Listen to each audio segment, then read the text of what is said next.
Olá, seja bem-vindo a mais um GTcast, o seu podcast sobre gestão tributária. E a gente está aqui para mais um programa para falar a respeito dos principais acontecimentos na área tributária nos meses de outubro e novembro de 2022, meses em que muitos acontecimentos importantes surgiram para que a gente comente aqui, trazendo para você não só a notícia, mas também um comentário, uma análise crítica, aquilo que vai complementar a informação que talvez até você já tenha visto em algum site por aí. E eu conto mais uma vez com a participação de Gustavo Reis e Daniel Brasil. Sejam muito bem-vindos. Olá, Alexandre. Olá, Daniel. Um prazer estar novamente aqui com vocês. E como vocês já sabem, quando a gente acumula 2 meses para comentar, nossa pauta tende a ficar um pouco mais recheada, mas tem muita coisa importante que você não pode deixar de acompanhar, inclusive a revogação da tão conhecida Instrução Normativa 971 de 2009. Nós vamos comentar o que aconteceu nesse tempo e espero que seja muito produtivo para vocês. Olá, Alexandre. Olá, Gustavo. Olá a todos que estão nos acompanhando aqui. Sejam todos muito bem-vindos a mais uma edição do GTcast. E como sempre, a gente vai começar fazendo aquele giro de notícias na seção GT News. E eu passo a palavra já para você, Daniel Brasil. Receita Federal deflagra operação contra fraude na apuração de PIS e COFINS por empresas do Simples Nacional. Operação retificadora que visa apurar supostos serviços de consultoria a pequenas e médias empresas optantes do regime tributário diferenciado denominado Simples Nacional, com vistas à sonegação de tributos, mais especificamente PIS e COFINS. Essa operação retificadora diz respeito a algo que a gente conhece bastante. Através da Open, a gente realiza esse trabalho de consultoria tributária com o objetivo de recuperar tributos, inclusive de empresas do Simples Nacional. Então, pegando um exemplo aí de um restaurante que de repente vende ali refrigerante, cerveja e outras bebidas frias, como a legislação fala, esses produtos não estão sujeitos à incidência do PIS e COFINS, mesmo no âmbito do Simples Nacional. Mas é necessário que a contabilidade, na hora de gerar a guia de recolhimento, ela segregue o valor do que é tributado por PIS e COFINS e do que não é. E algumas empresas, de maneira irresponsável, oferecendo consultoria para recuperar esses valores que não foram segregados na apuração do Simples, estão retificando declarações de maneira aleatória, colocando ali como se essas empresas tivessem vendido de produtos com regime tributário diferenciado um volume que, na verdade, não se confirma pela análise das notas fiscais.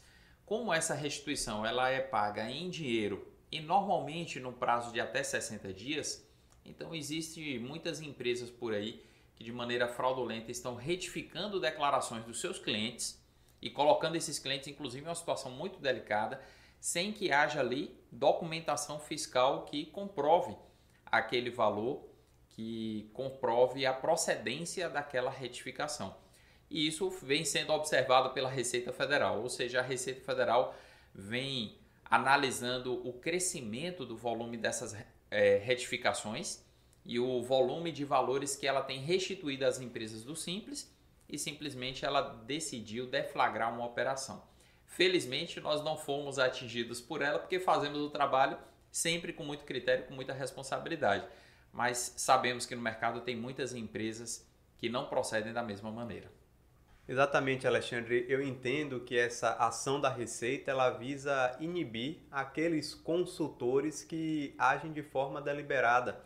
A gente vê isso com alguma frequência no serviço de venda de medicamentos. Quando uma farmácia vende medicamento, a maioria dos medicamentos realmente não tem a incidência do PIS e COFINS. Mas a gente sabe que a farmácia não vende só medicamento. Ela vende leite, vende fralda, vende várias outras coisas. E a maioria desses outros produtos não estão livres da incidência do PIS e COFINS, mas não é incomum vermos declarações de farmácias sendo retificadas para colocar como se 100% do faturamento ficasse livre da incidência desses tributos. Eu acho que a Receita começou a perceber isso, certo? Eu sei que a farmácia, boa parte de seu faturamento fica livre, mas será que é 100%? Então, muitos consultores em prol de um benefício maior acabam agindo dessa forma, fazendo com que a Receita realmente precise averiguar esse tipo de situação. Vamos para a próxima notícia. Proposta de reajuste da tabela do imposto de renda do novo governo já é discutida na Câmara. A correção da tabela do imposto de renda de pessoa física está sendo discutida na Câmara dos Deputados por meio de diversos projetos de lei. Inclusive, um dos textos já foi aprovado na atual legislatura. Olha, eu não sei, Daniel, se eu fico feliz com essa notícia, porque a gente já vê aí ao longo dos últimos anos várias propostas, várias notícias com esse mesmo teor, e a gente sabe que desde 2015 essa tabela está congelada sem nenhum tipo de ajuste. Então, eu vejo com os bons olhos, eu quero que essa tabela ela seja realmente corrigida, porque precisa, mas ao mesmo tempo eu fico com o pé atrás, aguardando a cena dos próximos capítulos, sem colocar muita expectativa, já aí sabendo de que várias outras vezes essa mesma proposta foi analisada e nada aconteceu. E mais uma vez a gente volta à discussão que é de natureza fiscal, ou seja, até que ponto o Estado brasileiro pode abrir mão dessa receita ou pode abrir mão dessa receita de imediato. Elevar o nível da isenção da tabela do imposto de renda para R$5.000 seria mais do que justo, considerando essa defasagem que em 2015, quando teve o último reajuste, é uma defasagem que já existia. Por quê? Porque os ajustes anteriores foram abaixo da inflação. Então, essa defasagem acumulada tornaria muito justa a atualização da tabela para que a faixa de isenção fosse ali para a casa dos R$5.000, mas isso teria um impacto fiscal que nesse momento em que está se discutindo, por exemplo, a emenda para poder suspender a aplicação do teto de gastos, etc., talvez nesse momento não seja possível. Vamos aguardar as cenas dos próximos capítulos e eu digo que para o trabalhador, de uma maneira geral, é importante ele torcer para que isso passe, mas não criar expectativa de que talvez isso vá passar da maneira como se deseja. Transações tributárias já alcançaram mais de 1 milhão de contribuintes no Brasil. As transações tributárias firmadas entre contribuintes e a Procuradoria-Geral da Fazenda Nacional já ultrapassaram a marca de 1 milhão de operações. Eu já imaginava, Alexandre, que isso ia acontecer. Muitas empresas com débitos junto à Procuradoria-Geral da Fazenda Nacional estavam sem ter como negociar esses débitos com a PGFN. E a gente viu e já noticiou aqui algumas transações com regimes muito benéficos para o contribuinte, com redução de encargos, multas, juros, o que tornou essas transações uma oportunidade muito grande para que essas empresas ficassem regulares e pudessem, em muitos casos, emitir certidões negativas de débito que muitas vezes não conseguiam emitir. Então, quando eu vi essas transações surgindo nesse programa de retomada fiscal, fiquei muito esperançoso de que realmente esse número de adesões seria muito grande. Inclusive, a gente pode dizer que na prática, as transações tributárias, com toda a legislação que foi criada nesses últimos anos, elas acabam representando uma espécie de refis infralegal. Quer dizer, através de portarias, a Procuradoria da Fazenda Nacional pode ali criar programas, como foi criado, por exemplo, o Programa de Recuperação do Setor de Eventos, o PERSE, e que proporciona ali para as empresas desse segmento transações tributárias em condições mais favoráveis do que em outros casos. Ocorre que aqui no âmbito da PGFN a gente tem uma restrição. Essa transação ela precisa dizer respeito a uma dívida já inscrita em dívida ativa da União. Embora a gente tenha novidades também relacionadas à transação dos débitos que ainda estão no âmbito da Receita Federal, coisa que a gente vai comentar um pouco mais adiante. Aumenta em 18,74% o número de contribuintes pegos na malha fina. Em 2022, o Leão pegou na malha fina mais de 1 milhão de brasileiros na entrega da declaração do imposto de renda, referente ao ano calendário de 2021. Olha, essa é uma tendência cada vez maior. A gente sabe que a Receita Federal, por exemplo, ela está há alguns anos sem promover concurso para auditor fiscal. Ao mesmo tempo, os auditores fiscais da Ativa, alguns deles estão se aposentando e ano a ano os quadros de auditores da Receita são reduzidos. Em contrapartida, o que a Receita Federal bem tem feito? Ela tem investido bastante em fiscalização eletrônica. Então eu entendo que esse número é um reflexo da política que a Receita vem adotando nos últimos anos e que tende a aumentar, porque se a gente está falando de malha fina nesse nível, ainda antes da FD-Reinf ser completamente instituída, por exemplo, ainda antes da FD-Reinf abranger os eventos relacionados a imposto de renda na fonte, que dirá daqui a algum tempo, quando esse projeto da escrituração fiscal digital das retenções na fonte estiver totalmente implementado. Então acredito que a gente vai voltar aqui com mais notícias como essa, mudando talvez só o número ali a cada ano.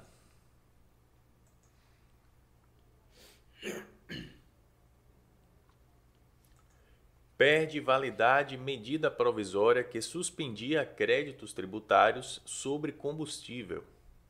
A medida provisória que suspendia, até o final deste ano, a utilização de créditos tributários gerados pela comercialização de combustíveis com alíquotas zeradas perdeu a validade no dia 7 de outubro de 2022. Olha, esse é mais um capítulo na novela que envolve a tributação dos combustíveis, que agora em 2022, com o objetivo de reduzir o preço final ali para o consumidor, o governo federal acabou mexendo, primeiro através da Lei Complementar 192, que deu a entender que mesmo com as alíquotas zeradas de PIS e COFINS sobre esse tipo de fornecimento, as empresas poderiam fazer aproveitamento do crédito. Ocorre que a MP 1118 veio para vedar essa possibilidade, o que seria, digamos, coerente com o fato de não haver incidência dos tributos na venda desses tipos de produtos. Agora, a MP 1118 vedando, ela não foi convertida em lei dentro do prazo, o que vai fazer com que o direito de as empresas, pelo menos, questionarem o aproveitamento do crédito, ele seja colocado em pauta novamente, e essa discussão que já vem se arrastando aí no âmbito judicial, ela tende a se tornar ainda mais acirrada. Vamos agora para a próxima sessão, Agora é Lei, comentando as principais normas tributárias publicadas nos meses de outubro e novembro de 2022. E eu começo com talvez a principal alteração ocorrida nesses últimos 2 meses, que é a Instrução Normativa da Receita Federal do Brasil número 2110 de 2022. Dispõe sobre normas gerais de tributação previdenciária e de arrecadação das contribuições sociais destinadas à Previdência Social e das contribuições devidas a terceiros, administradas pela Secretaria Especial da Receita Federal do Brasil, revogando a AIN 971 de 2009. Realmente, Daniel, eu acho que essa talvez seja a principal norma que a gente tem para tratar hoje, porque ela revoga a IN 971 de 2009. Era o nosso principal normativo acerca das retenções de INSS na contratação de pessoas jurídicas, muitos aspectos relacionados à própria retenção do INSS na contratação de contribuinte individual. E quando essa instrução normativa ela foi revogada, muitos ficaram assustados.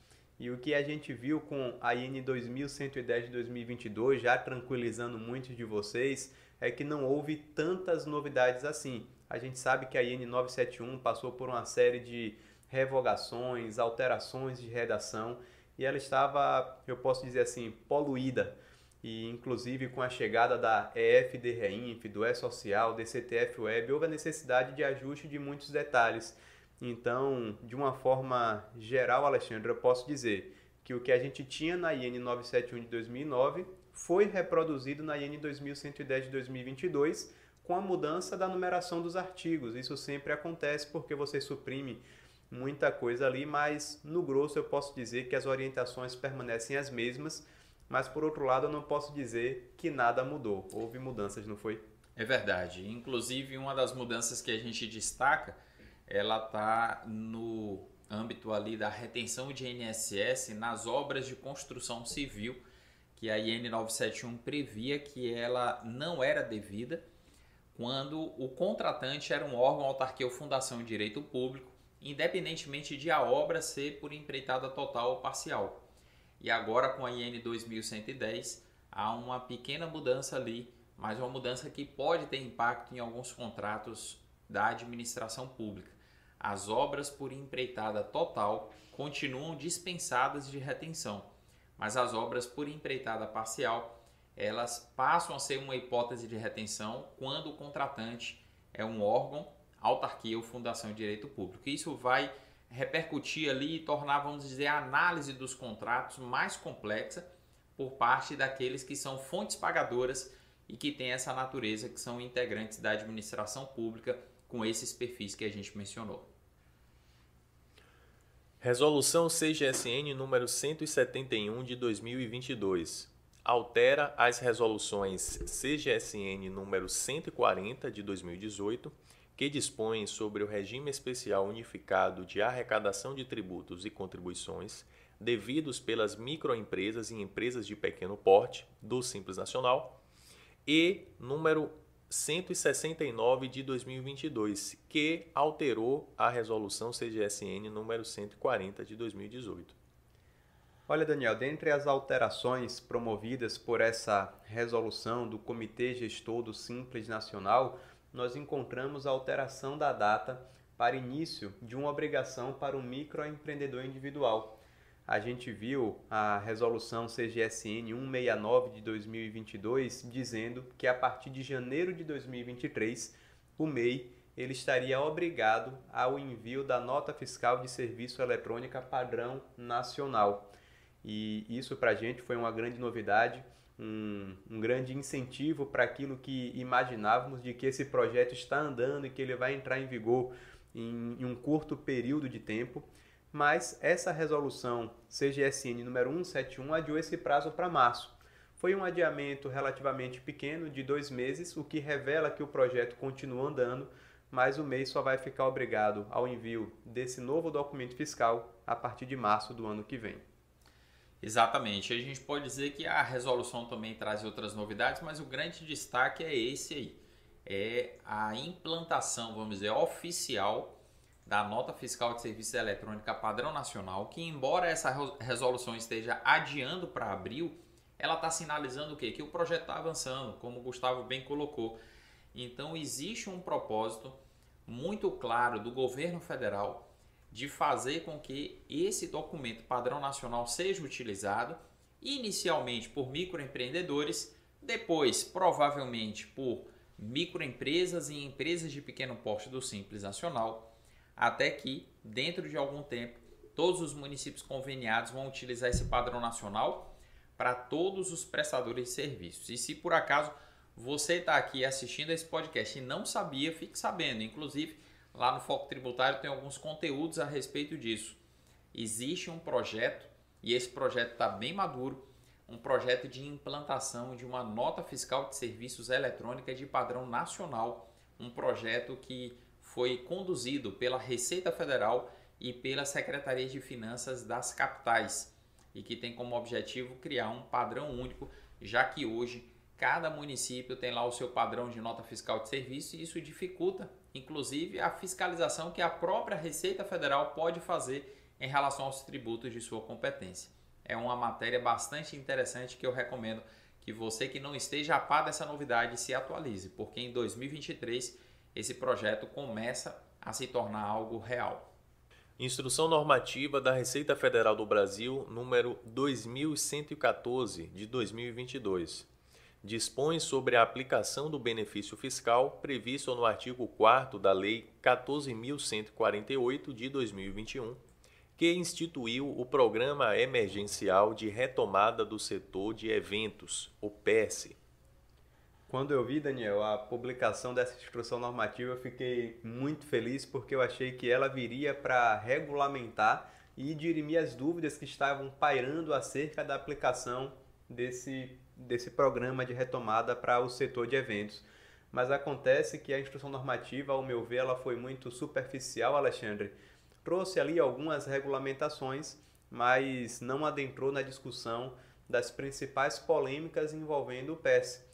Por exemplo, quando a empresa possui diversos códigos KNAI em seu cartão de CNPJ, quando algum deles ali teoricamente não estaria dentro do PERSE, mas todos os outros sim, como é que a empresa deve agir, ela pode se beneficiar do regime de forma proporcional, não pode, como é que fica? Então a gente viu que muitas questões foram, pelo menos inicialmente, ignoradas pela Receita e a gente viu uma instrução normativa que trata do tema, mas sem trazer grandes novidades. Meu sentimento foi o mesmo, inicialmente de euforia por ver que a instrução normativa, que deveria regulamentar algo vigente desde março, finalmente saiu agora no decorrer do mês de novembro.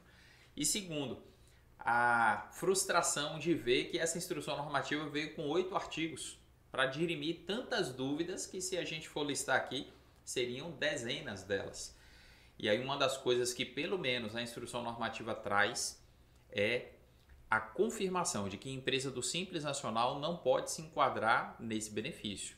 Nada impede que uma empresa que hoje seja do Simples, ela aproveite inclusive a janela ali de início do ano seguinte para poder sair espontaneamente do Simples e se valer desse benefício fiscal. Afinal de contas, a gente está falando de alíquota zero de IRPJ, CSLL, PIS, PASEP e COFINS. E isso não é pouca coisa. O outro destaque que eu dou para a instrução normativa é para a definição de quais são as atividades que estão abrangidas pelo PES. Porque até então, como não havia instrução normativa, o que nós tínhamos era a portaria do Ministério da Economia, que listava os códigos KNAI que podiam se enquadrar no PES para efeito de transação tributária. Ou seja, essa portaria não tinha tratado do benefício da alíquota zero. E ela surpreendeu a gente porque a instrução normativa confirmou que os códigos KNAI que têm direito ao benefício da alíquota zero são todos aqueles que estão na portaria 7163 de 2021 do Ministério da Economia. E ali a gente tem atividades que aparentemente não tem nenhuma relação com o setor de eventos, mas que elas foram mantidas como atividades alcançadas por esse benefício.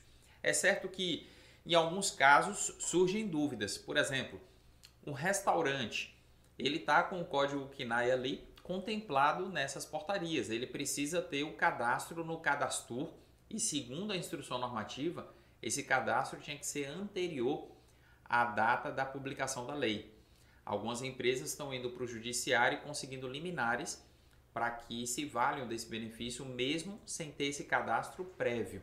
Mas independentemente disso, olha que interessante, o restaurante, ele pode ser um restaurante que dependa do setor de eventos, por exemplo, um restaurante que funciona em um determinado hotel, que funciona em um centro de convenções, ou não, pode ser um restaurante que fica numa área comercial de determinada cidade e que funciona inclusive de segunda a sexta-feira e que para ele a realização de eventos não é algo relevante, impactante na sua atividade.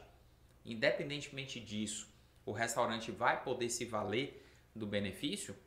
A priori parece que sim, mas são dúvidas como essa que a instrução normativa não esclarece, e o fato de a Receita Federal não enfrentá-las como deveria acaba gerando o quê? A insegurança jurídica que leva muitas empresas a recorrerem ao judiciário para verem essas dúvidas sendo dirimidas. Afinal de contas, um empresário se valer desse crédito e deixar de pagar esses 4 tributos sem uma segurança muito clara de que ele tem esse direito, é uma decisão muito arriscada. Por isso eu creio que a superficialidade da IN 2114 ainda vai contribuir para o ajuizamento de muitas ações, inclusive em favor de clientes nossos que estão em cima do muro ali sem saber se podem ou não podem se valer desse grande benefício. Portaria PGFN Ministério da Economia, número 9.444 de 2022. Altera as portarias PGFN números 11.496 de 2021 e 214 de 2022, para prorrogar os prazos para ingresso no Programa de Retomada Fiscal e no Programa de Regularização Fiscal de Débitos do Regime Especial Unificado de Arrecadação de Tributos e Contribuições devidos pelas microempresas e empresas de pequeno porte, Simples Nacional. Aqui a gente viu a prorrogação do prazo para adesão nesses programas para o dia 30 de dezembro de 2022. Tem sido muito comum vermos essas prorrogações quando se aproxima a data de encerramento da adesão. A gente já noticiou isso em vários outros programas aqui e dessa vez foi prorrogado para o dia 30 de dezembro de 2022. Vamos aguardar para saber se mais perto dessa data não vai ter uma outra prorrogação ou se realmente esse será o prazo fatal. Ato Declaratório Executivo Corate número 15 de 2022. Cancela multas por atraso na entrega da DCTF Web, nos casos em que especifica. Aqui a Receita Federal está flexibilizando a imposição da multa por falta de entrega ou por entrega em atraso da DCTF Web, que passou a ser exigida de maneira automática a partir de 1º de julho, e a gente noticiou isso aqui tempos atrás. Então a Receita Federal autoriza cancelar as multas até 24 de outubro de 2022, que foram, por exemplo, decorrentes da entrega da DCTF Web sem movimento. E a DCTF Web sem movimento, ela tem que ser entregue desde as últimas alterações ocorridas na legislação, sempre que uma empresa não tiver movimento quando do início da obrigatoriedade de apresentação, ou se ela passar a não ter movimento a partir de uma determinada data, ela precisa apresentar a DCTF Web sem movimento até o mês em que ela voltar a ter movimento. Então a Receita Federal ela flexibilizou ali a emissão das primeiras multas decorrentes da falta de entrega ou da entrega com atraso dessas declarações, sinalizando inclusive o direito de as empresas que recolheram as multas durante esse período pedirem de volta. Esse crédito, então, ele vai ser concedido para aqueles que pagaram, uma maneira de a Receita Federal tratar todos de maneira isonômica. Portaria da Receita Federal do Brasil número 247 de 2022. Regulamenta a transação de créditos tributários sob administração da Secretaria Especial da Receita Federal do Brasil. Olha, essa portaria foi aquela que eu sinalizei agora há pouco que iria comentar. Ela regulamenta uma das alterações mais recentes que a gente teve na Lei 13.988, que trata da transação tributária, e é uma alteração que, eu posso dizer, representa um avanço, mas não tanto quanto nós gostaríamos. É que os únicos débitos tributários que podiam ser objeto de transação eram aqueles inscritos em dívida ativa da União, isso falando apenas dos tributos de competência federal. E aí, recentemente, a Lei 13.988 autorizou também transação tributária em créditos que ainda não foram inscritos em dívida ativa da União, que estão ali pendentes de cobrança no âmbito da Receita Federal. Só que com um detalhe, uma restrição. Somente se esses débitos tributários forem objeto de uma discussão em processo administrativo. Ou seja, tem que ser débitos tributários que estão no âmbito do contencioso administrativo. Se uma determinada empresa ela declara um valor, por exemplo, em DCTF Web, e ela não recolhe aquele valor aparece ali no conta corrente perante a Receita como pendente de pagamento, isso não pode ser objeto de transação tributária. Agora, se houver a lavratura de um auto de infração, de uma notificação, o contribuinte questionar isso através de uma defesa administrativa, no decorrer desse processo administrativo é possível transacionar nas condições que essa portaria agora regulamentou. Ato Declaratório Interpretativo da Receita Federal do Brasil número 4 de 2022. Dispõe sobre a mudança de entendimento em processo de consulta sobre a interpretação da legislação tributária e aduaneira. Olha, Daniel, eu gostaria de chamar a atenção nesse ato declaratório para o artigo 3º, que fala que a publicação de ato normativo superveniente na imprensa oficial modifica as conclusões em contrário constantes em soluções de consulta ou de divergência, independentemente de comunicação ao consulente. A gente já viu isso em várias situações de questionamento sobre a manutenção de alguma solução de consulta anterior que tinha algum entendimento contrário ao novo posicionamento da Receita Federal do Brasil. A gente viu isso acontecendo, por exemplo, com treinamento. Existia uma solução de consulta que trazia ali de algum aspecto a subordinação, que é a retenção na contratação de empresa para realizar serviço de treinamento só incidiria se houvesse a subordinação. Algo que foi ampliado com a solução de consulta 114 em 2016, trazendo esse requisito. Em 2021, a solução de consulta interna COSIT número 4 revogou o entendimento da solução de consulta 114. E a dúvida surgiu, mas será que a 314, que trazia um conteúdo específico para treinamento, permanece válida? E aqui a gente vê a confirmação de que a Receita está dizendo o quê? Que não. A nova solução de consulta, se há qualquer outra solução de consulta ou de divergência em sentido contrário, ela fica revogada. O seu conteúdo passa a não ter mais validade, passando a valer o conteúdo daquele novo entendimento da Receita Federal do Brasil. E isso é bem interessante, porque a Receita Federal, desde 2013, mais precisamente, setembro daquele ano, quando publicou a instrução normativa número 1396, já revogada recentemente, ela criou esse sistema de precedentes vinculantes, quer dizer, as soluções de consulta, elas visam esclarecer dúvidas de interpretação da legislação tributária, são provocadas via de regra pelo contribuinte, mas os auditores da Receita também podem provocar a COSIT em relação a isso, e esse sistema de precedentes com o efeito vinculante acaba criando uma realidade muito nova. Vamos dizer que aqui no Brasil a gente não tem esse sistema funcionando no âmbito judicial, a não ser em situações ali excepcionais. Agora, de uma forma geral, no âmbito da legislação tributária federal, aplicar isso na prática é muito complexo. É complexo porque às vezes uma mudança como essa, sobre a maneira como a Receita Federal interpreta o conceito de cessão de mão de obra, ela precisa ser analisada com muito critério. A depender, a gente pode ter uma empresa com um contrato que durante um determinado período a Receita Federal entendia que não era hipótese de retenção de INSS. E depois vem uma solução de consulta nova que passa a considerar aquela hipótese de retenção. E tempos depois a Receita Federal vai e muda novamente o seu entendimento. Até que ponto e durante que período vai se aplicar cada entendimento?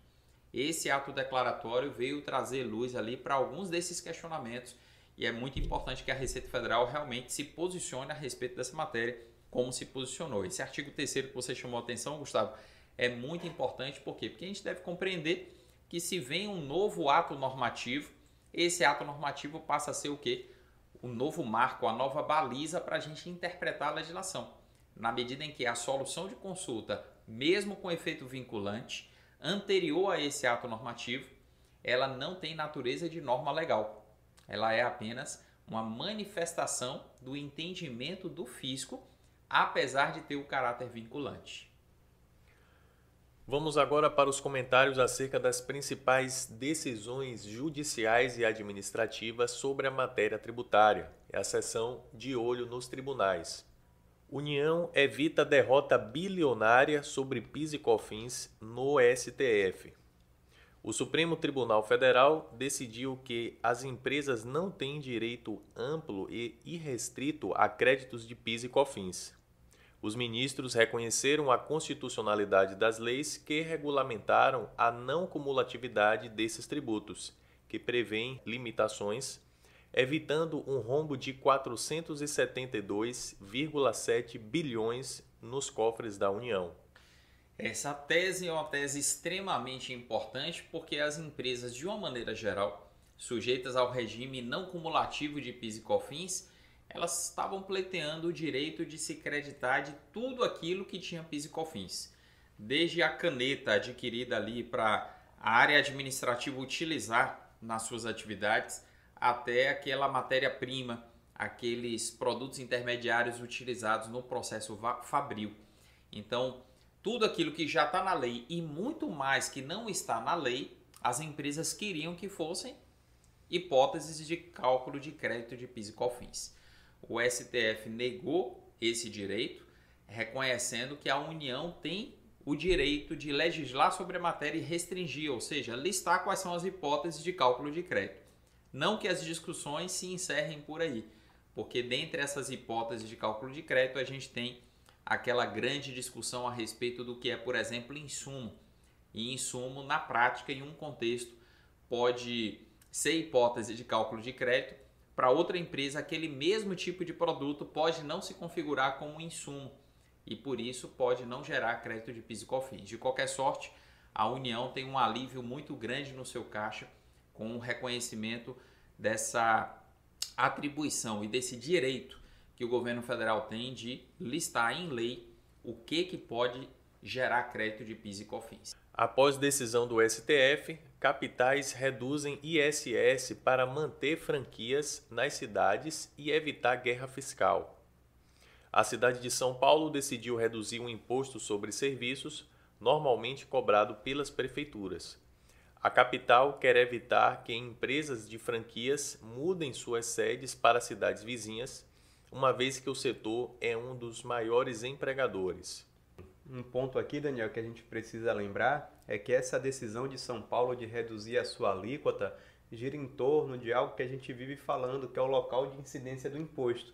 Por que a preocupação de São Paulo em manter essa empresa lá se o ISS fosse devido, por exemplo, no local da execução da atividade?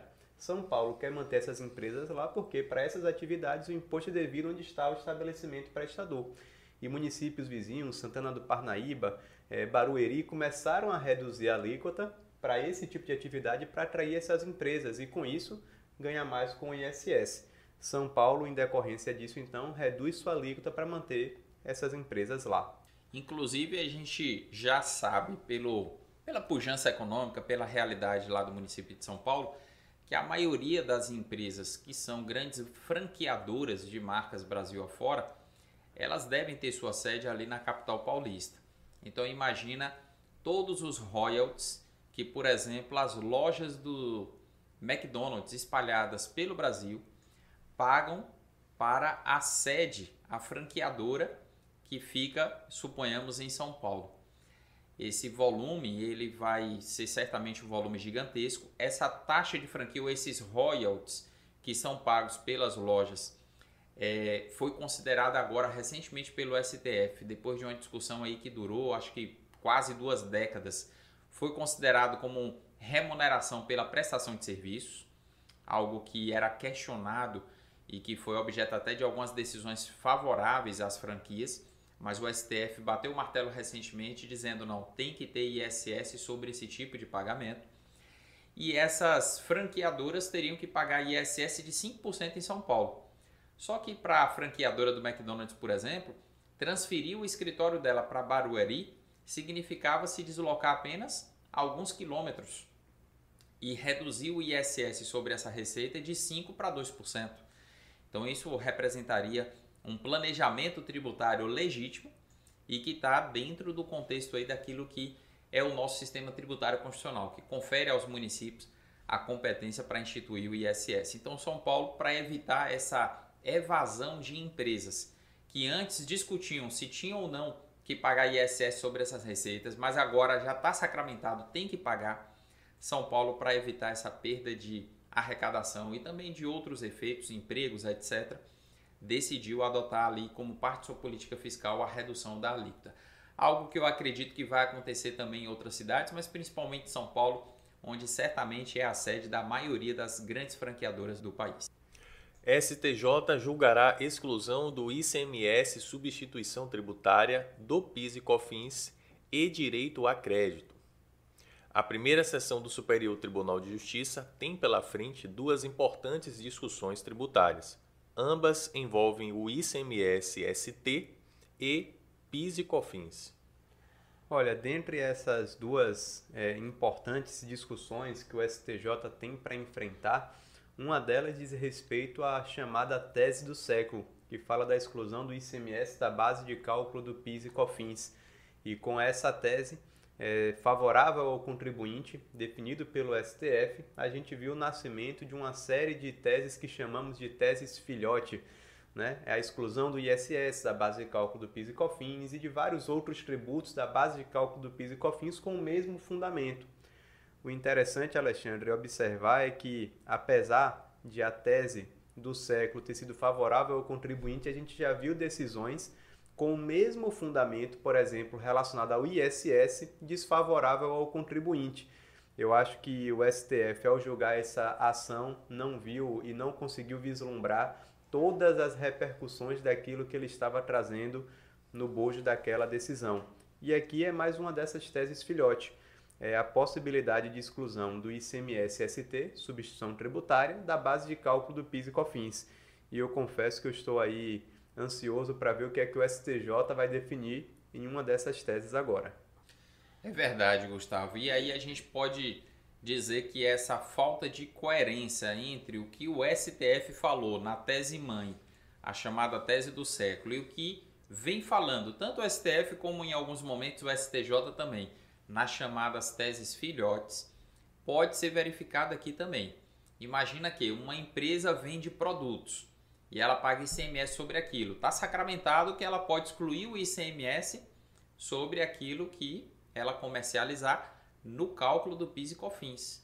Agora, se ela não paga o ICMS diretamente, porque ela pagou o ICMS quando adquiriu os produtos, já que o vendedor daqueles produtos recolheu o ICMS por substituição tributária, essa empresa não teria direito, então, de excluir o ICMS só porque ele foi antecipado para efeito de cálculo do PIS e COFINS? Eu não vejo coerência nesse raciocínio, mas eu temo que o judiciário acabe caminhando nessa direção. E isso vai revelar aquilo que a gente já vem enfatizando aqui há algum tempo. Como a gente tem decisões aí muito precárias em matéria técnica, do ponto de vista aí da interpretação e aplicação da legislação tributária. Em parte, é porque o judiciário acaba tendo que lidar com temas que são muito áridos. Então, às vezes, os assessores dos desembargadores, dos ministros, ao analisar essas questões e proporem votos ali favoráveis ou contrários à tese, eles não sabem nem exatamente qual é a repercussão prática da aplicação daquelas normas. Esse é um desafio grande e, infelizmente, a gente pode ter um desfecho aqui desfavorável aos contribuintes, incoerente com aquilo que já foi decidido, em função dessa dificuldade de compreender a matéria no seu todo.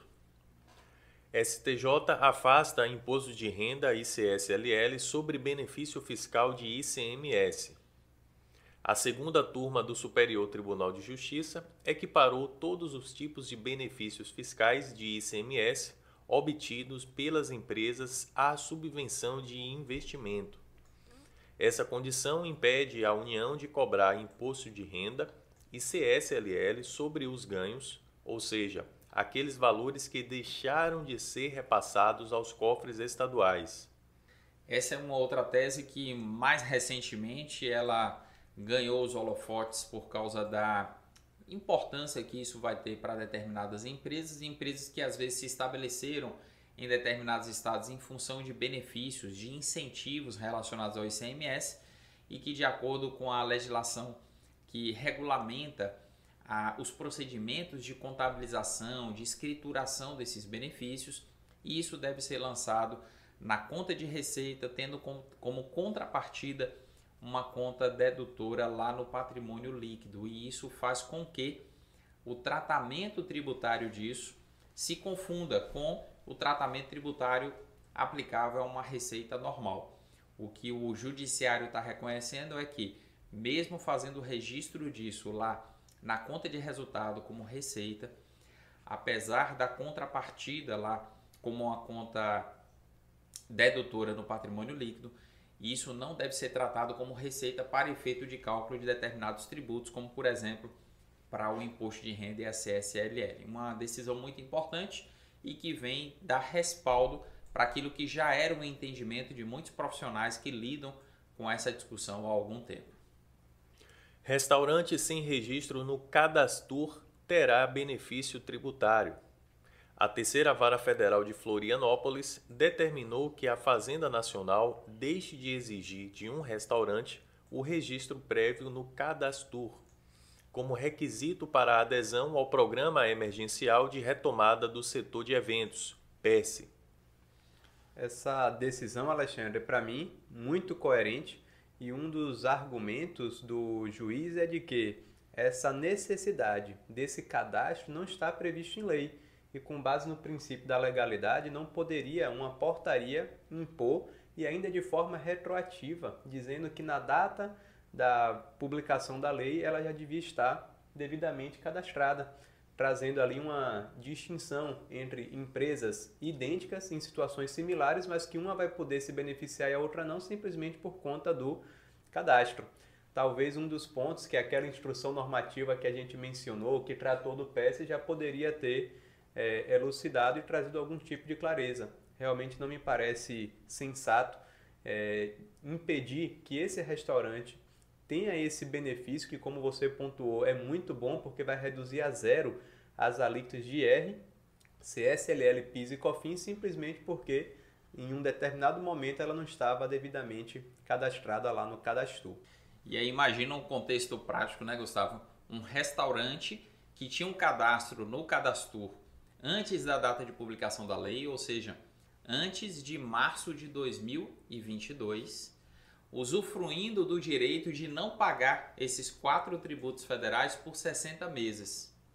E esse restaurante fica num determinado ponto comercial e do lado dele tem um outro restaurante que não tem cadastro no Cadastro e que, pelo que está na instrução normativa, não teria direito de usufruir desse benefício. Durante 60 meses, a gente teria 2 restaurantes, um sem pagar o equivalente ali a talvez 6,5% do seu faturamento a título de IR, CSLL, PIS, PASEP e COFINS, considerando que ele seja do lucro presumido, e o outro pagando esses tributos simplesmente porque não tinha um cadastro previsto em uma portaria do Ministério da Economia.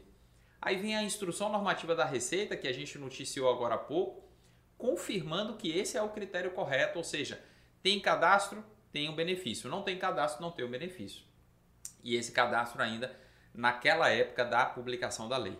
Quer dizer, a inconstitucionalidade ela salta aos olhos. E ao invés de a Receita Federal ter a sensibilidade de perceber isso, não. Ela edita a instrução normativa para confirmar isso, para chancelar a inconstitucionalidade. E é isso que vai gerar o quê? Uma enxurrada de ações judiciais que, vamos e convenhamos, seriam desnecessárias se o fisco agisse com um pouco mais de sensatez. Chegamos à última etapa do nosso programa dedicada a responder às perguntas dos nossos ouvintes. É a sessão Pergunte ao Especialista. E a primeira dúvida é de Elcio de Lemos Basto. E ele nos questiona o seguinte: estou com uma dúvida sobre retenção de imposto de renda e INSS. Ela incide na prestação de serviços de hotelaria? A sua pergunta é muito interessante, Elcio, e a gente vai separar aqui em 2 enfoques diferentes, começando pelo INSS. Apesar de a lista de serviços sujeitos à retenção, que consta agora lá dos artigos 111 e 112 da Instrução Normativa 2110, ela listar dentre os serviços sujeitos à retenção serviços de hotelaria. Ali a gente não deve entender a hotelaria como serviços de hospedagem, mas sim os serviços que, por exemplo, os hotéis terceirizam.